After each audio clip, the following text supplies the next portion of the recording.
Center in Los Angeles. This is KCAL 9 News at 4.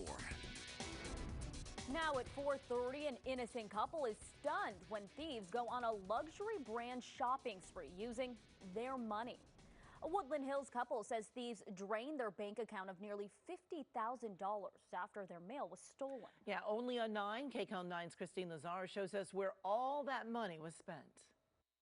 Back in November, in the middle of the night, this masked thief quietly and methodically walked into the mailroom of a Woodland Hills condo complex. Using a master key, he opened one section of the mailbox and put the contents in a backpack and calmly walked out. They open this up and they go directly to our section. Reza Masumi believes his newly issued debit card was in that stolen mail. Within 4 days, his and his wife's bank account was drained of nearly $50,000. When the bank finally notified him of the potential fraud. I was shocked. I'm like, who's using my debit card? This is a mistake. And then I logged in to my Blue Vine account, and at that time, there were over 68 transactions. Most of the money was spent within a few miles of the couple's home, and some of the biggest purchases were made here at the Topanga Mall. More than $4,000 at Nordstrom, $2,000 at Ferragamo, $1,200 at Gucci, more than $3,000 at Yves Saint Laurent.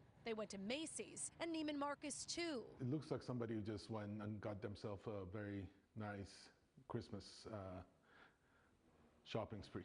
The suspected thieves also went to a local smoke shop. The owner gave Masumi security video of the pair, a man in a mask and a hood, and a woman standing beside him. It's unclear if the man is the same one from the mailroom. The cameras caught the license plate of the car as they drove off. So Masumi figured it was an open and shut case, and he would have his money back in no time. Instead, 4 months later, the bank, Blue Vine, is telling Masumi they don't have an update. The LAPD is telling him the same. It seems like nobody is willing to do anything about it, and now I'm out almost a good portion of my life savings. Masumi says the bank told him that the thieves had to use his social security number to create a PIN for the debit card. He doesn't know how they got that, but some of the charges on his card were to places that sell personal information. I just want my money back, I want to start my business, and I want to support my family. That's it.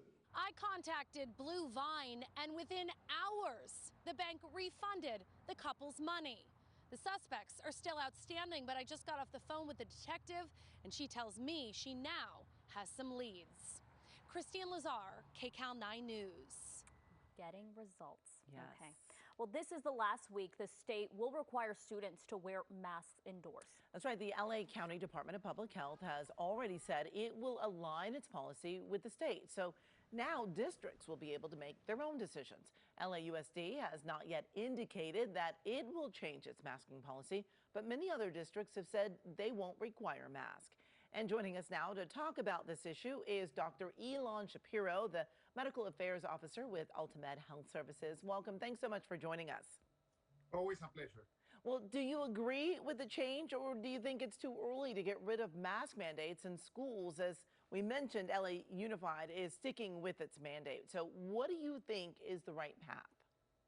The right path is that we need to talk to each other. The reality is that, thanks God, the cases are going down. We needed to go to this part, and this is not a miracle. We had the same thing in the 2020-21 season, and right now that we're in the 21-22, we're seeing that part. The question is, how can we bridge this? Because we had very intense months in December with a lot of high cases, death rates, problems with the hospitals. And right now we want to make sure that our kids are safe, our teachers are safe, and our community is safe. Then we need to figure out what's the best way to do this. And right now, and the example that I give you is that when you're driving and you have a lot of cars, the possibility of having an accident are